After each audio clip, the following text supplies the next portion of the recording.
you want to join me tonight, there are a little Bible study devotional thing right up here if you need it. But Psalm 17 is where we're going to be tonight. And we were just working our way through the Psalms. And so I'm not going to do a whole lot of the recap like I've done the last few weeks. I trust you remember a little bit about what we've been going over. But as we get into Psalm 17, understand we're kind of in the middle of, I guess you could say, a mini section of the book of Psalms. So Psalm 1 through 41 is a big group of Psalms, and that's kind of volume 1, if you will. And then you got the first little chunk, which is the first few chapters, and then you got this. We're now in the second chunk. Now, as you look, we've already covered in the previous weeks, like 15 and 16. And 15 and 16, we're looking at crying out to the Lord for help, crying out to the Lord for safety and protection. And we see this idea throughout the Scripture of what we would call vindication. All right? And don't use that term a whole lot all the time. But the idea of vindication is I waited, I put my trust in something, and that person came through. And I was mocked for doing it that way. I was mocked for waiting. And you know what? They came through, and I was vindicated. I was proven to be right. All right?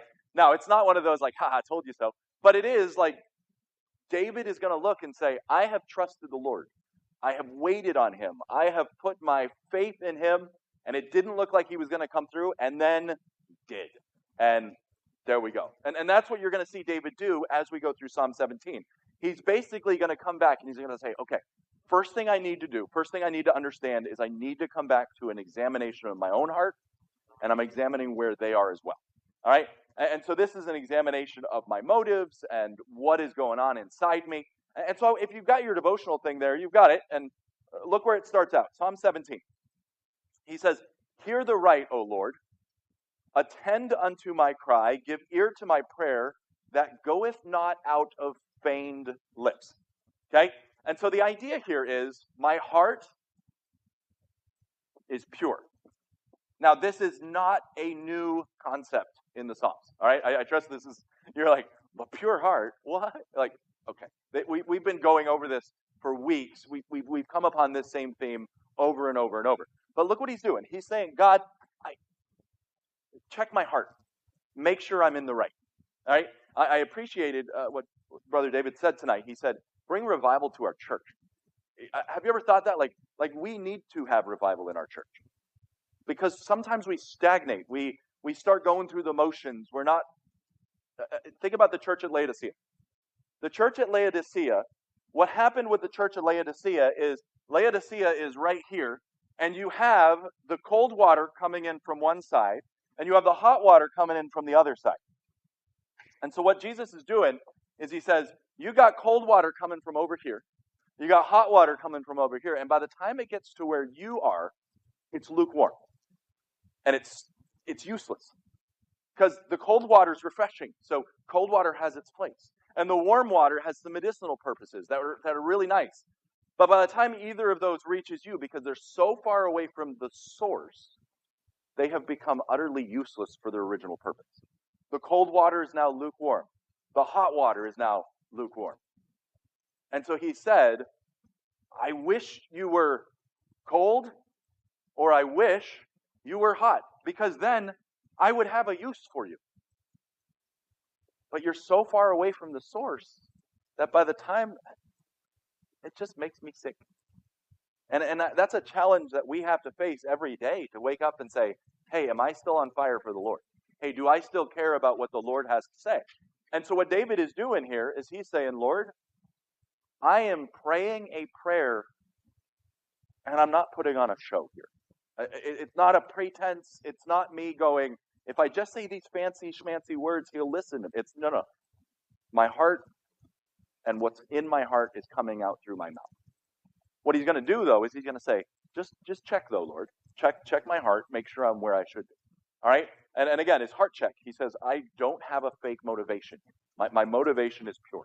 Hear the right, O Lord. Attend unto my cry. Give ear to my prayer that goeth not out of feigned lips. I had someone a little while ago, and they were accusing me of something, and they they were talking about me to someone else, and then the story got passed on to me, and it was one of those like, oh, that's fun. I enjoyed hearing that story. And they literally were telling someone, they said, hey, watch out for him. He might be a wolf in sheep's clothing who's just doing it for the money. And that was the rumor that they were spreading about me. And I was like, wow. And it bothered me because I'm not. But it also was one of those things that I had to take a pause and I had to go, what am I? And I had to do a gut check. And I had to go, okay, this obviously bothers me. Obviously bothers me to hear this. But there are times, have you ever had it said where somebody said something about you? And you were like, and you got all upset, and then you paused and you were like, yeah, but I actually am. And sometimes when you hear something that's said about you, it's that thing that it's like, ooh, I got upset because that actually did hit close to home, because that is who I am. Now, there's other times, like David's going to say, he's going to say, you accused me of a thing, I'm not that. And so what David is doing here is I think as David goes through his life, there are going to be times where he has to examine himself to say, you said something. Yeah. Now, can I understand the temptation? Can I understand and that's why there's certain things I put in place to say, I'm not even going to let myself go there. But those are the things where you sometimes got to, when you hear something, you've got to stop and take a gut check to say, am I really this? All right? And so look what David says. He says, hear the right, O Lord. Attend to my cry and give ear to my prayer that goeth not out of feigned lips. And then he says, let my sentence come forth from thy presence. Let thine eyes behold the things that are equal. And so what he's doing is David is basically saying, God, I'm opening up the record books. You can examine and you'll see that I am who I am. I am who I claim to be. All right? And he's like opening up those. It's one of those things. I mean, imagine that where you're like, no, I'm not. I'm totally not. And they're like, okay, let me see your journal. And you're like, no, totally not letting you see. But what David is doing here is he's saying, Lord, open the books. Let's judge. All right. Now, for all we can say about Job, this is one of the things that Job does too, where Job is saying, I am not guilty of any of these things. Go ahead, Lord. Like, I want my day in court. Now, like I said, any of us that stand before God, no matter how good we are, we still fall short. And that's why Job, at the end of the book, when God's like, hey, Job, I'm here, Job is like. So what David is, he's not saying he's sinless. He's not saying he's perfect. He's saying, Lord, they're saying stuff, they're accusing me of things, I'm not guilty. Go ahead and examine in your book. But however, as we saw previously, my righteousness does not reach to your righteousness.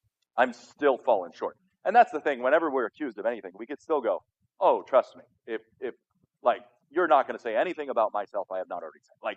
Like I am a wicked sinner. You're not going to shock me and be like, oh, look, you're no, it's congrats. You realized I'm a sinner. But what David's doing is he's saying, these things I'm accused of, I'm not doing. Okay? Now look where it keeps going. He says, God, you're examining, you're seeing things that are equal. You're the true judge here. It says, thou hast proved mine heart. Thou hast visited me in the night. Thou hast tried me and found nothing. Now again, was David sinless? No, not by any stretch. Did David do things that you were like, yes, he sinned with, yeah. But what he's doing is he's saying these things that I'm being accused of, that he's not going to come through for you, whatever. He's basically saying, I will be vindicated in God's eyes. You can accuse me of all these things. Sure, you're going to find stuff. But whatever it was that they were accusing of, he's going, no, I came out well here. Okay, he says, you found nothing. He says, I am purposed that my mouth shall not transgress. And so what we're seeing is this idea that David is drawing close to the Lord. My heart is pure, but my heart is also sticking close to the source. All right, and so that's this image that we got from Laodicea. My heart is close to the source. My heart is close to the Lord, and then my heart is going to produce, my mouth will also be pure. So what comes out of my mouth will match what is inside my heart. The Bible says this, out of the abundance of the heart, the mouth speaks. And so again, you can hide it for a while, but eventually whatever's inside is going to come out. And that's what he's saying. He says, my mouth will not transgress. And then he says, okay, so let's look at the other side. So here where I am. Okay, Lord, you check my heart. You make sure I'm doing the right thing. Okay. And then look what he says, verse 4. Concerning the works of men, by the word of thy lips, I have kept me from the paths of the destroyer. So he's like, I am not going in the way of these wicked men. I'm not going to follow their path. You'll see this, blessed is the man that walketh not in the counsel of the ungodly, nor standeth in the way of sinners, nor sitteth in the seat of the scornful. And you'll see elsewhere in Proverbs, or you'll see those wicked men who are like, hey, let us come with us, let us lie in wait for precious blood. And you're like, ugh. And what is it? It's the, come on, we're going to go get our spoil, we're going to go do it our way, we're going to be the destroyer. And David's going, I'm not going in that way. And David sometimes will quite literally, if you read 1st and 2nd Samuel and stuff, you'll see him call people out who are like, let's go do this thing. And he's like, what do I have to do with you guys? Come on. Like Saul. Remember when Saul's in the cave and the guy's like, hey, he's right there. We could take him out. And David's like, no, like that's not how we do things. And I mean, isn't that weird that David of all men who was being hunted and they were trying to kill him, and David's like, all I have to do is just, and he goes, no, that's not the way God wants me to do this. Now, did David always live that? No. But again, he comes back over and over with this consistency. And again, we don't know exactly when this psalm was written, so we don't know what exactly the background is, but that makes it rather universal. There's a level of applicability that comes across. And look what he's saying to the Lord. He says, Lord, I've kept myself from this evil way. So the way of the bloody man, the way of the destroyer, I'm not going that way. He says, concerning the works of men, by the words of thy lips I have kept. And then look what he says. Hold up my goings in my paths, that my footsteps slip not. And again, that's why I started with the word vindication. Because again, what is he doing? He's looking at it going, this is going to be a rough path to take, because people will not understand it. People will not agree with me. They will think like, you're being foolish. You're not following this principle of, what I mean? He's like, no. I'm not doing it that way. All right? And that's what he's saying. He's saying, Lord, you're going to have to come through for me. You're going to have to prove it. Verse 7, show thy marvelous loving kindness, O thou that saveth by thy right hand them that put their trust in thee, against those that rise up against them. Now, this is a complicated sentence, but I think we can follow along with it. Look what he's saying. He's pointing out, first of all, verse 7, he says, Lord, you are marvelous, and you have marvelous loving kindness. So think about, he's trusting in the Lord for strength. And he's saying, God, at the root of it all, you're kind. You have loving kindness. All right?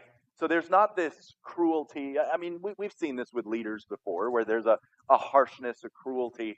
And he's saying, Lord, you're not that way. Okay, so you've got this loving kindness toward me. But look at what he's doing. He's like, you're going to save me with your right hand. And so you think about like your mighty hand. If you're right-handed, it's like your strong hand. I guess that proves God's right-handed. I don't know. But what is he doing? He's saying you're going to save me with basically your strong hand. You're going to save me with your right hand. And he says, you're going to save those who trust in you by the right hand against those who rise up against them. So God's going to turn his face against those who are wicked. And he's going to turn his loving kindness toward those who wait and trust in him. So David is basically saying, Lord, I'm coming up alongside you as close as I can.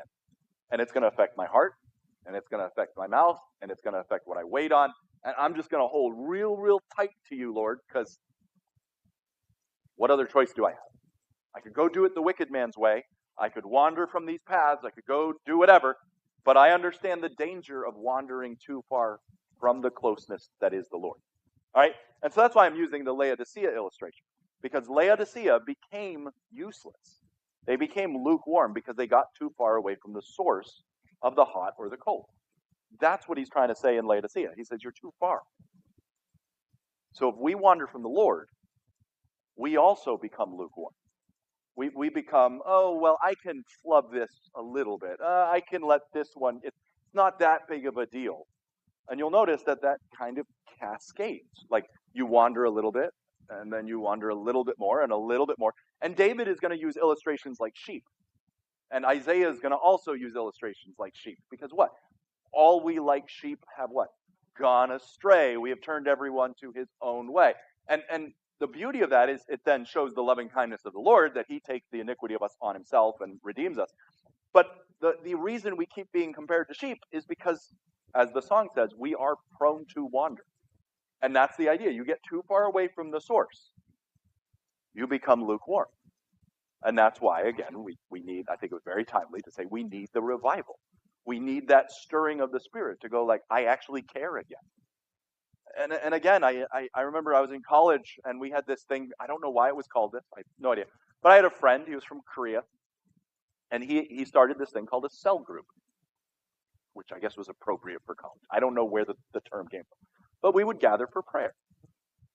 And we were praying for revival, and we were praying that the Lord would do a work. And God started working in my heart. And what he started doing is there were certain games I was playing and other things, and I started looking at some of the stuff in the games, and I was like, I just really shouldn't be enjoying this. But I am.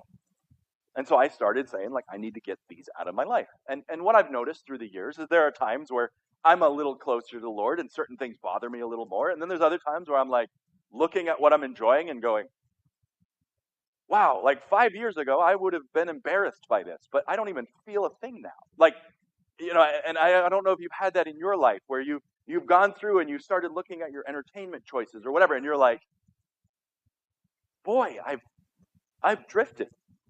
Now, it's not saying you can never change your standards, but what did I notice? I noticed that like there was this time in my life where I was like super sensitive and I was like, no, I shouldn't be doing this. And then over time it became, it's not that big of a deal and not that big of a deal and I'll enjoy it.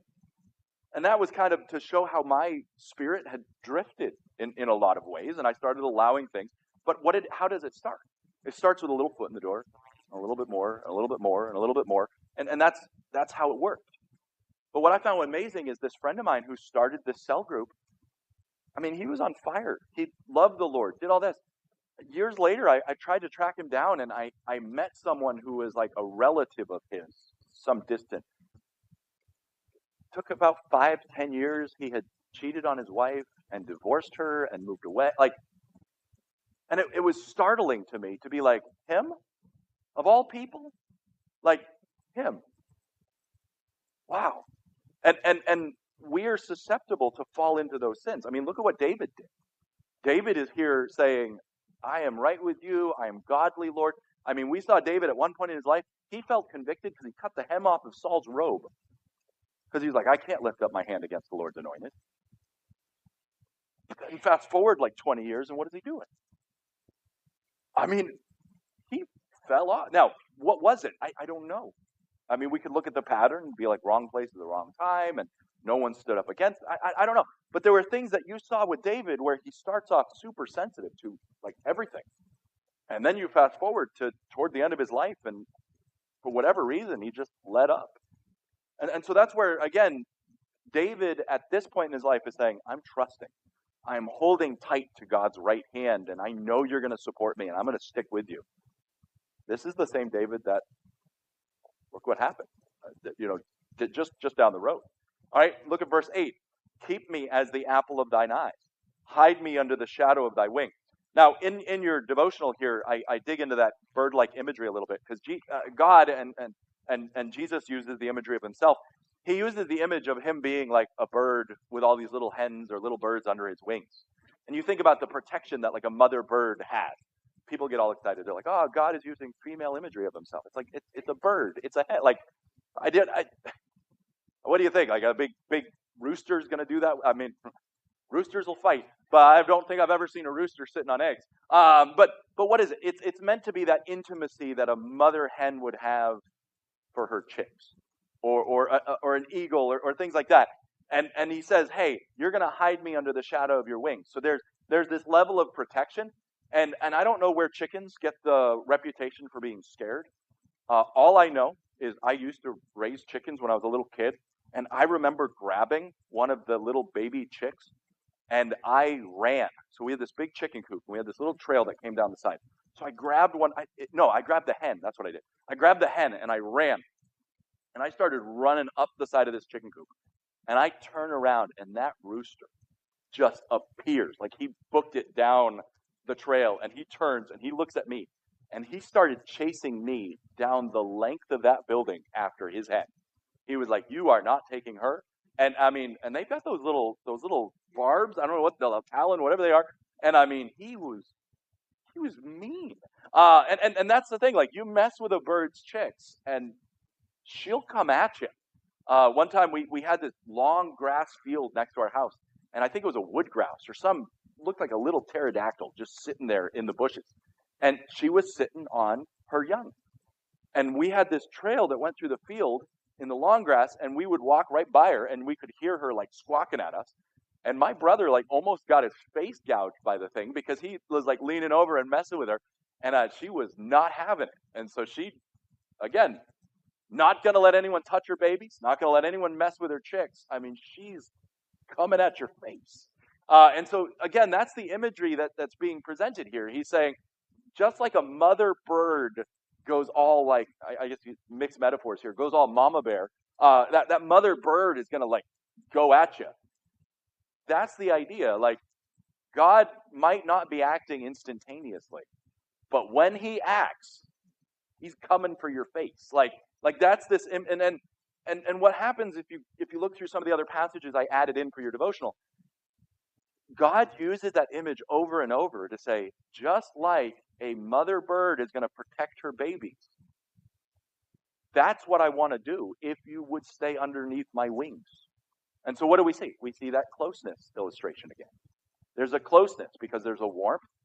It's really fascinating. I don't know if you've studied this out, but sometimes even like when they're in the eggs, like the mother bird will develop like this brood patch or whatever it's called, and it's like a bare patch of the way the feathers fall off, and it's just a bare skin, and it's like skin on skin, but with eggs. And it'll be able to like add more warmth somehow.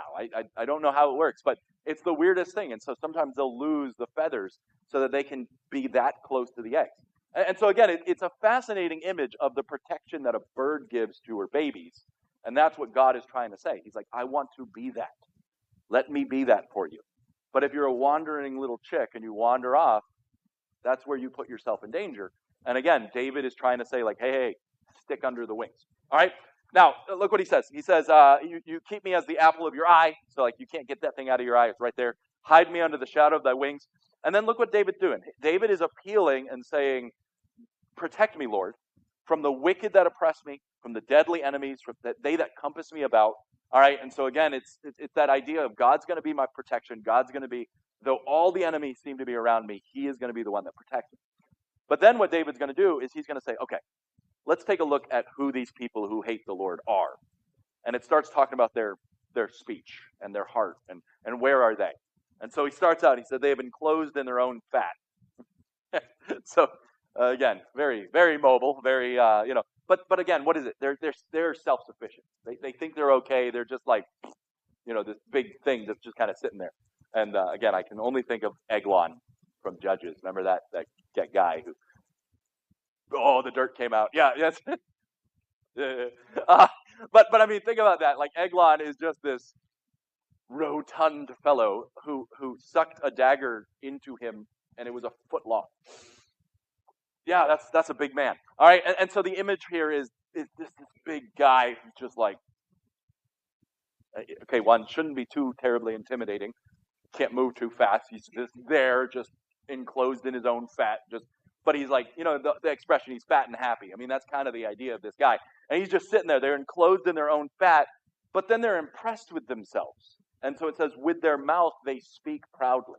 And so David is going, hey, Lord, I am pure of heart. I'm submitted to you. And I think this is really going to be the secret with David. David's heart is going to be surrendered to the Lord. His actions are not always going to be. But overwhelmingly, David is going to be that guy who has a right heart attitude toward the Lord. Saul had a proud heart attitude. His actions were fairly good for the most part, but his heart was proud, which led him to be rejected. But David, on the whole, had a very humble heart, had a very repentant heart, which is why when he sinned, he could very easily repent and make things right. And he still had to deal with the sin. But I think that's your primary difference, because what happens? If you have a humble heart, which is willing to serve the Lord, you are still going to sin, but you're going to find that way to repent and make it right. But if you have a proud heart, there's this impressed with yourself attitude that says, hey, I'm good. Well, no, if we have a humble heart, it doesn't matter how much good we do. We're not going to be impressed with ourselves. We're still going to look at our heart and go, I could do so much better. My righteousness does not reach to yours. And that's why, again, when we talk about the gospel, it's admitting that idea of, wow, you're a sinner. Just admit it. Like, it's true whether you admit it or not. And so David has this heart of humility. But what do his enemies have? They have a proud heart. How do we know they have a proud heart? Because it's what comes out of their mouth. So David is speaking pure words. David is speaking truth about the Lord because it's what his heart is. These enemies have a proud speech because of a proud heart. All right, look where they go. They say, like a lion, they have now compassed about in our steps. They have set their eyes bowing down to the earth, like a lion that is greedy of prey, and as it were, a young lion lurking in secret places. So they're waiting for me. They're stalking me. They're on the hunt. All right, and you get that image of this lion that's just waiting. I mean, I told you the story about the mountain lions. Mountain lions are one of those creatures that just freak me out. All right, because they're so stealthy, and they'll just drop out of nowhere, and you're like, what on earth, dude? And that's why, like, at camp, we had that rule, which was do not wander off by yourself during a certain time of year. Because there was a mountain lion that had like a 30-mile range. And every now and then, it would arrive at camp. And so we'd start hearing neighbors say, I saw it on my trail cam. Or we'd have our trail cam. And we'd be like, there's a mountain lion right there on that path. You're not allowed to wander by yourself. Why? Because they're stealthy. And you don't know they're there until they got you. All right, and they're loud sometimes when you hear them roaring off in the distance, and they're scary, and that's what he's trying to do. He's saying, you got this creature that's scary and stalking and kind of freaking me out. And they're all over the place. And that's where David's going. With all of this fear and all this stuff I could be afraid of, I'm going to stick close to the Lord, because like a mother bird, he's going to protect me. Like a fortress wall, he's going to be that sanctuary. And again, what does it come from? It comes from I'm close to him. I'm not letting myself wander. All right? And so he says, they've compassed me about in their steps. They've set their eyes bowing down to the earth like a lion that is greedy of its prey, as it were a young lion lurking in a secret place. And then he says, okay, Lord, I need you to come through for me. Now, we do wait. We wait patiently for the Lord. But there's nothing wrong with saying, Lord, will you please come through? We've experienced that this last year, where there's all sorts of things. We've just got, I think my favorite prayer of the year, I don't mean to embarrass Lauren, but my favorite prayer of the year, we were at men's prayer breakfast, and it was right after we had been told you have like 1 month to vacate. And there's a group of us were gathered around praying, and Lauren sitting there, he goes, Lord, we need help. And that was like the extent of the prayer. It was just help. How true is that, though? Where, I mean, we don't need to have a big fancy prayer. We don't need to go on for, like, sometimes we just go to the Lord and go, Lord, help. What is it? I mean, it's just beautiful. Just to be able to go and say, help me. And look what David does. David does it. Now, he's a poet, so he's going to use a lot of words. But he says, arise, O Lord, disappoint him. That's fun. Disappoint. All right? Cast him down. Deliver my soul from the wicked, which is thy sword. And so basically, use thy sword, defend me. All right? From men which are thy hand, O Lord. From men who are of the world, which have their portion in this life, whose belly thou fillest with hid treasure. They are full of children. They are full of children, and leave the rest of their substance to their babes. And so he's like, basically, defeat these guys. Look at how they're being. Look at what they've got. Just defeat them. Okay? And he says, as for me, I will behold your face. How? In righteousness. So these guys, they're resting in all these other things. They're perverting your ways. They're not waiting on you. They're all this stuff. But here's where I'm going to come back to. I'm going to behold your face in righteousness. And he goes, I shall be satisfied when I awake with thy likeness. And so again, there's some deeper aspects we just don't have time to get into as we're trying to just cover the whole thing. But what is he doing? He's saying, Lord, I'm trusting you here on earth. I'm waiting for you to come through, and I'm just begging you for help. So I'm going to stick close to you until you finally come through for me. But again, if you've ever had kids, you know what it's like to have someone follow you really, really close. You know, the way you like turn around and you run into them. That's why I'm kind of afraid whenever Amelia comes hugging me real fast, because sometimes I have like things on my hip that she's like right at head level that she like runs into them, because it doesn't matter. I'm just going to give you a big old hug. And it's like, you just ran your face right into my keys or, whatever. But what is that? It's the intimacy. It's the closeness of like, nothing's going to mess with her because super close. In fact, it's so close that like you can't turn around without running into them. All right? And that's the level of intimacy we should have with the Lord, where we're not wandering we're right up next to him. But God expects some things of us if we're going to be up that close to him. Okay? Again, we talked our way through previous weeks. Again, I'll let you do some of the cross references here. But I do want to lay that out. It's one of the important aspects of this, though, is when it comes to righteousness, it's not an earned righteousness. God gives it to us when we trust in him, but then he expects us to live it. And so again, there's a lot there. I'm going to let you guys dig through on your own, but again, it's a beautiful psalm. Before we close, I do want to ask for any questions or comments that go with it. Peter?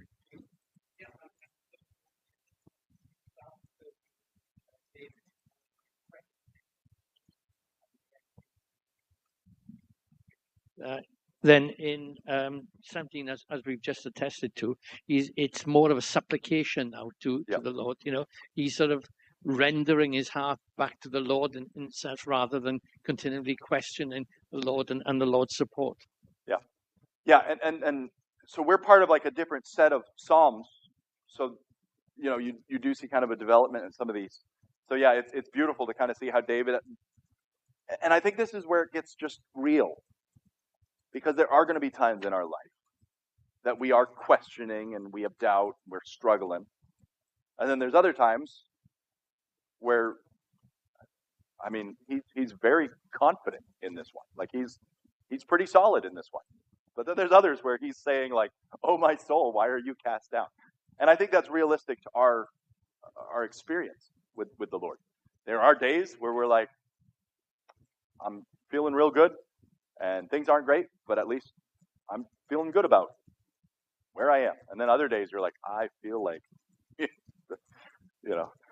south side of a northbound horse. I mean, that's what I feel like right now, and it's just rough. And that's David. I think it's a beautiful contrast. I don't know what was going on in David's life some of those times, but I've been there, so I can only imagine. Any other questions or comments? Martha? Thank you, Brother Peter. When we get away from the Lord, that's when we get in trouble. I found myself like that when I wander from the Lord, and also watching certain kind of shows and movies and stuff.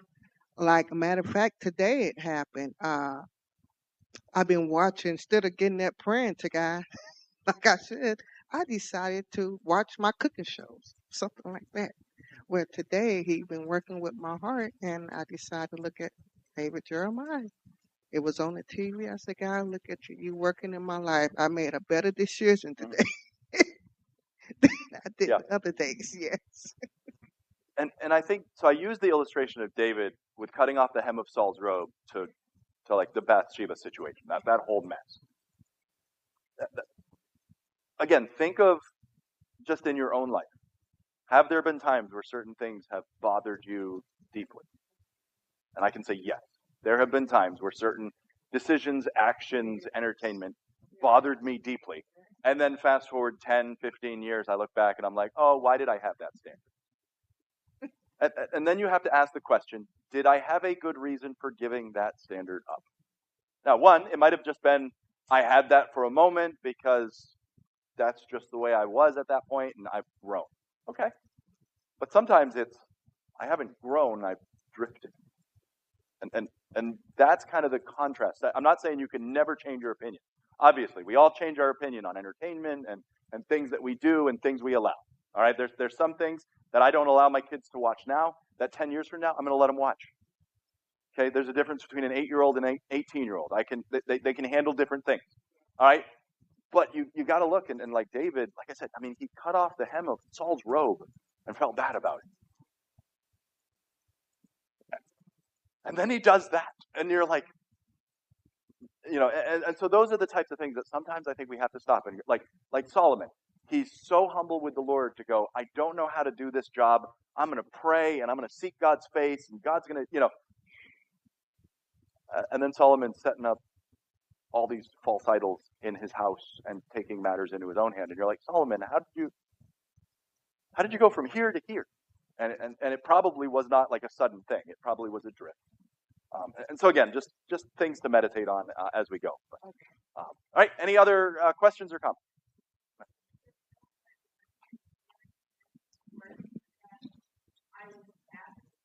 Mhm. Yeah. Are satisfied and love the Lord and see Him for who He is, we're satisfied and content, then we're not as easily led away or led astray or whatever, because we are satisfied in our relationship, content, word satisfied, content, and we're less likely to stray. It's when we start getting unsatisfied, Yeah. we start looking what there might be, then we start straying. Yeah. But if we stay satisfied and content in the Lord, we're going to want more of Him. Yep. Stay closer. Yeah. Oh, taste and see that the Lord is Yes. good. Yeah. You know, and what was it? When David did the thing with Bathsheba, one of the things God said to him through Nathan was, "Look at all that I gave you, and if you had wanted more, I would have given you." Like, and so you look at the things that David gave up and all the things that David had, and you're going, why would you go after another one? Like you. But again, it was boredom, discontent, wrong place of the. I don't know which thing you pin there, but he had not found his satisfaction at that moment in what God had given him, but again, we know he found it at times because he says right here, "I will be satisfied," but that's not forever, because the more we drift, and we can do that very readily, and so again, just a good challenge there to be satisfied and to be content with where God has us and what God's given.